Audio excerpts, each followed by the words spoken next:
યુદ્ધ તેના 32મા દિવસમાં પ્રવેશી ચૂક્યું છે ત્યારે અમેરિકાને આ યુદ્ધમાં જે ખર્ચા થઈ રહ્યા છે તેને લઈને ભારે ચિંતા સતાવી રહી છે।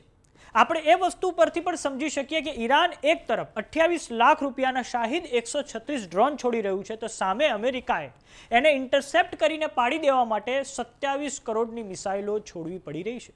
હાલત એટલી કફોડી બની રહી છે કે અમેરિકાએ હવે આરબ દેશો પાસે પૈસા માંગ્યા છે। આ બાબતે વ્હાઇટ હાઉસના પ્રવક્તા કેરોલિન લેવિટે પણ મહત્વનો સંકેત આપ્યો છે અને બીજી તરફ આજે આપણે આ વિડીયોમાં એ પણ જાણીશું કે 28મી ફેબ્રુઆરી પછી ઈરાને સૌથી વધારે કયા દેશ પર તેના પ્રોજેક્ટાઇલ એટલે કે ડ્રોન અને મિસાઇલો વડે હુમલો કર્યો છે। તો આવો જાણીએ સમાચાર વિસ્તારથી। નમસ્કાર, જમાવટ સાથે હું છું પાર્થ।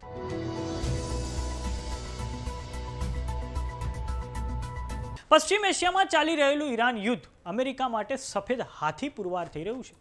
આવું અમે એટલે કહી રહ્યા છીએ કેમ કે વ્હાઇટ હાઉસમાં એક પત્રકારે જ્યારે પ્રવક્તા કેરોલિન લેવિટને સવાલ કર્યો કે હાલમાં જે ઈરાન યુદ્ધ ચાલી રહ્યું છે તેનો ખર્ચો કોણ ઉઠાવી રહ્યું છે તો સામે પ્રવક્તા કેરોલિન લેવિટ દ્વારા ખૂબ ચોંકાવનારો જવાબ આપવામાં આવ્યો છે। કેરોલિન લેવિટે કહ્યું છે કે મને લાગે છે કે આ એક એવી વસ્તુ છે જેમાં ડોનાલ્ડ ટ્રમ્પ તેમની સાથે એટલે કે આરબ દેશો સાથે વાત કરવામાં રસ લઈ રહ્યા છે।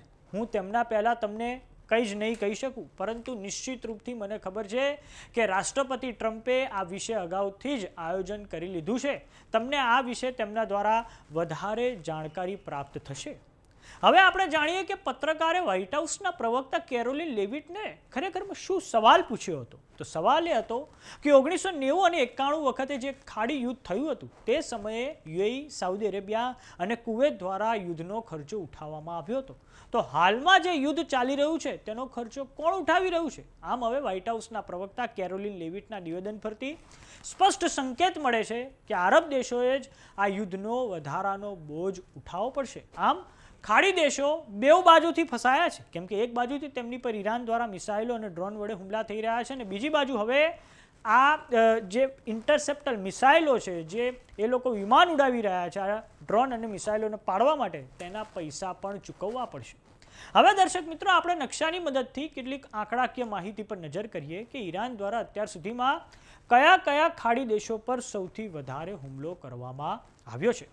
તો સૌપ્રથમ દર્શક મિત્રો આ પશ્ચિમ એશિયાનો મેપ છે। પશ્ચિમ એશિયામાં આ એક તરફ છે ઈરાન અને આ રહ્યું પર્શિયન ગલ્ફ, સ્ટ્રેટ ઓફ હોર્મુઝ કે જે ઈરાન દ્વારા બંધ કરવામાં આવ્યું છે અને આ રહ્યા ખાડી દેશો। ખાડી દેશોમાં સાઉદી અરેબિયા, બહેરીન, કતાર, યુએઈ, ઓમાન, યમન અને કુવૈતનો સમાવેશ થાય છે।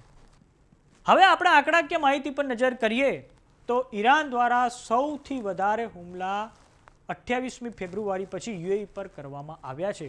49% જેટલા હુમલા ઈરાને યુએઈ પર કર્યા છે જેમાં ઈરાન દ્વારા 1914 ડ્રોન છોડવામાં આવ્યા છે અને 414 બેલેસ્ટિક મિસાઇલો છોડવામાં આવી છે।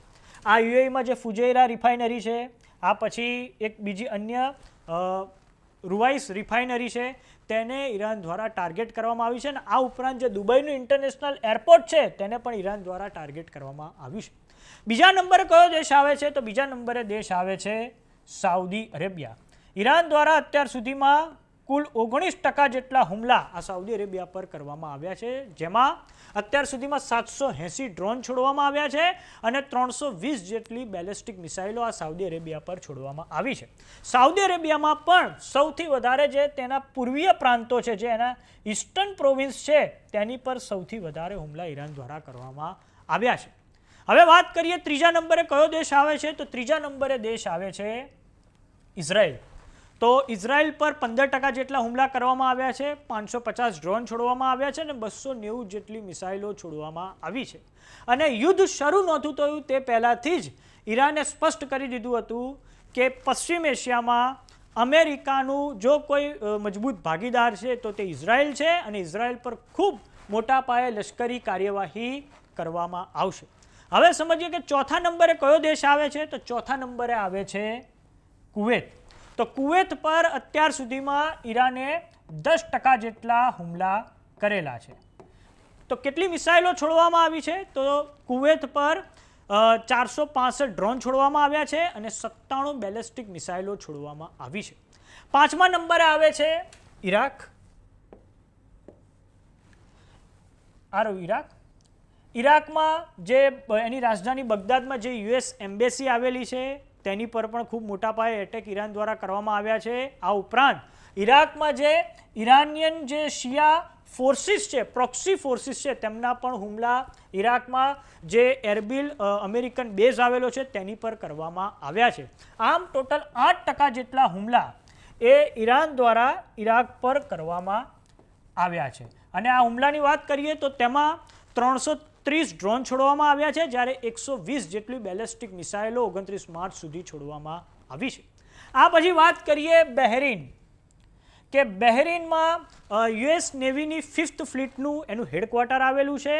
ત્યાં ઈરાન દ્વારા અત્યાર સુધીમાં 4% જેટલા હુમલા કરવામાં આવ્યા છે અને અહીં ઈરાને અત્યાર સુધીમાં 186 ડ્રોન છોડ્યા છે અને 45 બેલેસ્ટિક મિસાઇલો છોડી છે. અને સૌથી ઓછા હુમલા જો કોઈ દેશ પર કર્યા હોય તો તે છે કતાર. કતાર પર 3% જેટલા હુમલા કરવામાં આવ્યા છે અને જેમાં 150 ડ્રોન ઈરાન દ્વારા છોડવામાં આવ્યા છે અને 18 બેલેસ્ટિક મિસાઇલો છોડવામાં આવી છે. પરંતુ કતાર માટે એનો આર્થિક નુકસાન મોટું છે, કેમ કે કતારની જે નોર્થ ફિલ્ડ છે કે જ્યાં દુનિયાનો સૌથી મોટો કુદરતી વાયુનો જથ્થો આવેલો છે, ત્યાં પણ થોડાક સમય પહેલાં સ્ટ્રાઇક કરવામાં આવી હતી. અને આ ઉપરાંત જે રાસ લફાના રિફાઇનરી છે તેની પર પણ ઈરાન દ્વારા સ્ટ્રાઇક કરવામાં આવી હતી. આમ ખાડી દેશોમાં સૌથી વધારે હુમલા જો ઈરાન દ્વારા કરવામાં આવ્યા હોય તો તે યુએઈ પર કરવામાં આવ્યા છે. અને 29 માર્ચ સુધીનો ડેટા છે. આ ડેટા સેન્ટ્રલ કમાન્ડ છે અમેરિકાનું, તેના દ્વારા આપવામાં આવ્યો છે.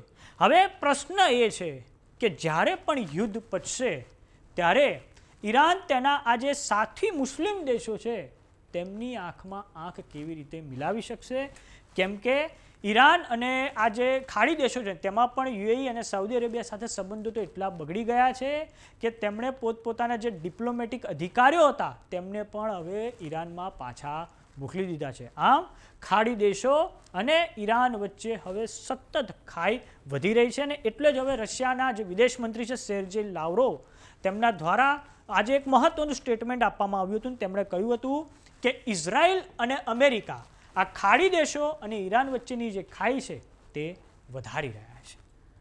તો આ બાબતે આપનું શું માનવું છે અમને કોમેન્ટ બોક્સમાં લખીને જરૂર જણાવો. જો તમે અમને યુટ્યુબ પર જોઈ રહ્યા તો સબસ્ક્રાઇબ કરો, જો તમે અમને ફેસબુક પર જોઈ રહ્યા તો ફોલો કરો. સાથે જ અમારી વોટ્સઅપ ચેનલ આવી ગઈ છે, જોઈન કરવાનું ના ભૂલતા. નમસ્કાર.